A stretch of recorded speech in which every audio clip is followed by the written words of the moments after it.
Hello, everyone, and welcome to the Convo presented by Leadership Indianapolis. I am Ebony Chappelle, Manager of Programs and Communications, and today I am talking with Claudia White, who is the founder of Youth Global Perspectives. Hi, Claudia, how are you? Hello, I'm good. How about yourself? Wonderful. Good to be talking with you. So tell us a little bit about your nonprofit that you started, Youth Global Perspectives.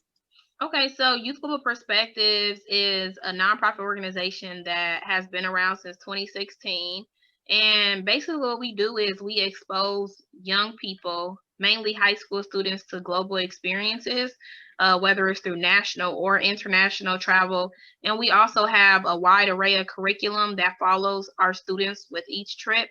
And also, prior to them going on a trip, we have different lessons that focus on social studies, social sciences, a lot of social justice, foreign language, and a lot of other things. It's so many different elements to our curriculum. Is I can't name everything right now, but we pretty much go over a lot of things.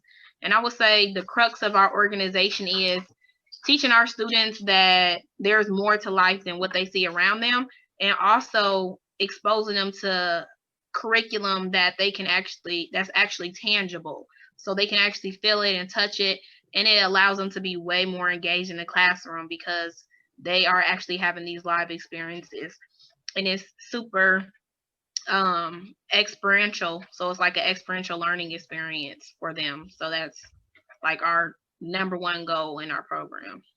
That is awesome. That's awesome. And I understand that all of this started because of an international trip that you took and came to tell your students about and their reaction to it. So tell us that Absolutely. story.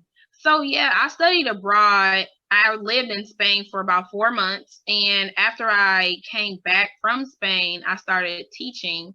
And when I was teaching, I taught at a turnaround school on the east side, and my students, when I would talk about my study abroad experiences, my students didn't believe me. I'll be And like, turnaround school, for people that aren't familiar with that terminology, what does that mean? a turnaround school is basically a school that has been a failing school for a long time, and then a business or another type of a consulting company or whatnot comes in, or it could even be a charter. They'll come in and they'll try to turn the school around so that way it could turn to an A school, basically. So the school was really struggling at that time, and when I was teaching my students, I would tell them stories about my experiences, and they would never believe me. I would show pictures. They'll be like, Miss White, now you know that's Photoshop. That is Wow. not you. That is not the real background. That's a picture. And I'm like, no, I'm actually in the desert. So it took for them to see an actual video of me dancing with some people in the desert for them to actually believe that I really went. And they just didn't believe it. They were just like, Black people don't travel to places like that. And Wow. they were just in disbelief. So from that experience, it showed me that a lot of students, a lot of Black and brown students don't have these opportunities. And I knew how enriching the experience was for me. And I could only think about how much more impactful or enriching it would have been for myself had I went at a younger age. So it motivated me to start an organization that would give students that opportunity at a younger age. Yeah, that is amazing. And I want to have you speak to that point about representation, because they say representation matters. And in this, it really, really does, because they couldn't even imagine themselves in a different environment. Absolutely. So representation is everything for me, mainly because when you teach a subject like social studies, and I'm sure we all know that social studies, since the time we were kids, I'm close to 30, has always been very Eurocentric focused. Hmm. And with representation, I think it's very important for students to see what's out there and see themselves through the lessons, because once you see yourself in the lesson, you're 100% more engaged. I have students that hate school that's in our program, and they love our lessons. We'll go on this elaborate trip and have so much fun, do all these things, and we'll take a survey and ask them what was the highlight of the trip, and they'll say the lesson. And Wow. if you were to go to their teachers and you will show them that, they'll be like, what, the lesson? They don't even like school. but it's representation. If you are showing them, if you're teaching them through the lens of themselves, then they're more likely to be engaged in the material. So our number one thing in our program is to show our students themselves in the lessons. A lot of our lessons are geared towards the lens of African culture because we learn everything through Eurocentric culture. So we're like, we're going to teach it through the African lens. And that's how all of our curriculum is formatted. Wow, that is impactful. That is impactful. I know that on some of the previous excursions that you've taken the students on, when they come back, one of the things that you have them do is do a presentation and talk about how what they learned influences the community. And I want to have you speak to that as well and how you bring that well-rounded focus to it. Yeah, so that is like the highlight of everything for me because I feel like you can have these experiences and they're great and you're going to learn a lot along the way. But what better way is it to learn something and then be able to come back and teach your community the things that you learn so that it's not just stuck within you, but you're actually sharing the information that you're learning. So we have our students plan a community engagement event after they go on a series of trips. We've had 2 so far, and they've been extremely impactful. Our last one was, it was called Socialism versus Capitalism.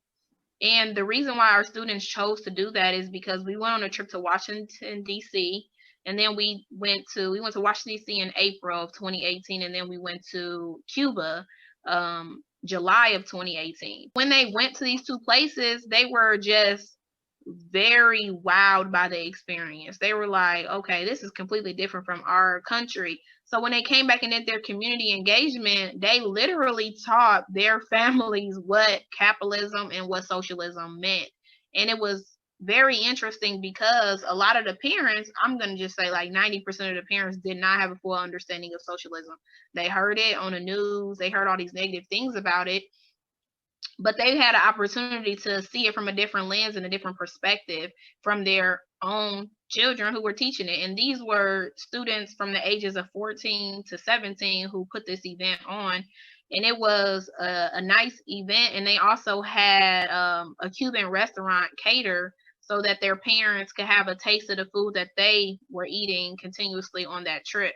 So we do a lot of things like that. And I feel like that is the most important part of the experience because it's showing people what they're actually getting from these experiences and what they're actually learning. And then the people actually get that experience, a little taste of that experience also when they're at these community engagement events.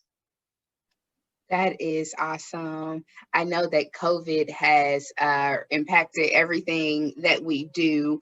How has it impacted you being able to connect with the students and the work that you all have been doing together?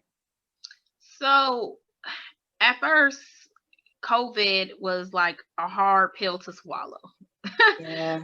Because we were set to go to Spain this summer in June, and they were going to study abroad, and we had to cancel everything. So it hurt, especially for our seniors, because they're seniors now, so they're going to college. But COVID did have a great effect on our organization. It pushed us to become more innovative. We birthed other programs from it. We have a virtual reality program that has a lot of different material in a catalog that we are able to not only serve high school students now, but we are able to serve students K through 12th grade. And we haven't wrote it all the way out yet, but I'm excited to get started because there's an array of different things in the catalog, from different social justice movements to cultural experiences to food tasting and all different types of things, and even science. So walking on the moon, and it's a 360 experience, and we're able to provide that to all of these students. So that was helpful. It also allowed us to, just refocus on our mission and just see what direction we wanted to go in further. I know we're still going to Spain, so that's something we're going to be doing 2021, the summer of 2021. And it allowed us to be able to go longer. So at first we were going to go for 16 days, but now we're going to go for 21 days. And it also allowed us to try to locate more funding to take more students. I'm super excited to be able to provide this experience because there's nothing more that we wanted than to be able to expose more students to travel. But being able to expose students K through 12 now instead of just high school students, because we don't have to actually go to these places, we are able to provide little children the opportunity to see the world in a different way based off of a virtual experience that seems real. And you know, with all this technology going on right now, kids are like, oh, that's cool. Like, that is so cool. It's like we're really there. And I'm excited. I'm like one of the kids myself. I can't wait to see for myself. So that is super exciting. And like I said, we're still planning to go on our study abroad experience trip in the summer. It's going to be a 21-day trip in Spain, and we're also going to go to Morocco. So I think it's going to be, well, I know it's going to be a super fun trip, and I know the students it's going to be an experience that they never forget. I bet, yeah, that is a once in a lifetime sort of thing. That's beautiful that they're going to be able to do that. When you look at, how you started out, being a young educator and then starting this nonprofit and dealing with these students and taking them all over the world and whatnot, what are the leadership lessons that have helped inform how you operate? Well, first and foremost, I would say just being able to delegate. I would say that was the hardest thing for me because when you are so passionate about what you do and you work with other people and it seems as if no one is as passionate as you are about your vision and your mission. So it's kind of hard to delegate to people, but it's just learning that you can't do it all on your own. And it's your vision and your mission. So no one will ever have the same passion that you have for it.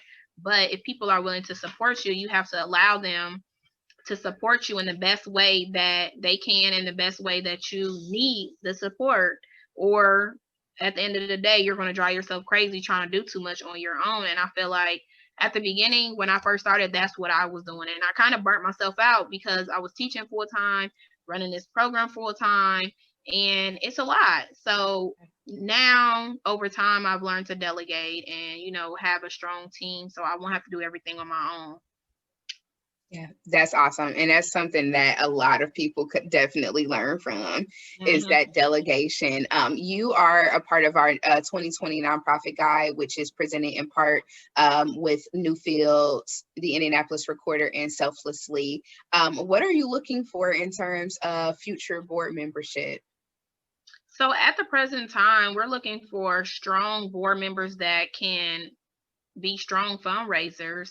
I think that's like the most important part of being on a board is being able to locate funds and provide opportunities for the leadership to find different grants or whatever funding sources that we may need to be sustainable.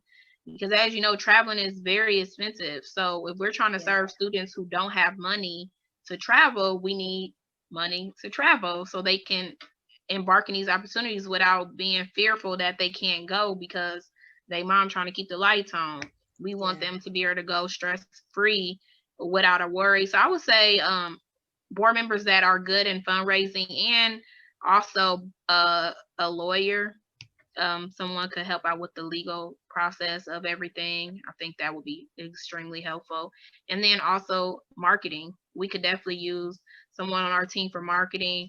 I've been a marketing person for most of the time, and I'm not a marketing person. So a lot of people, we've been around for 4 years, and a lot of people are like, I never heard of that organization. I'm like, okay, sorry. Like, I really advertise on Facebook the most, and that's pretty much it. So to have somebody on our team that specializes in marketing, I think that would be very helpful for us as an organization. Awesome. Well, I hope that the nonprofit guide is of help to get the word out about those things. But again, Claudia, thank you so much for your time and for sharing the work it is that you're doing in the community. Thank you for having me and continue doing what you do. Yes, thank you. Thank you. And you're welcome. And thank you to each and every one of you for tuning in to the Convo. Be sure to keep up with us on Facebook, Twitter, and LinkedIn by searching Leadership Indianapolis. Have a great day and a positive week. Bye.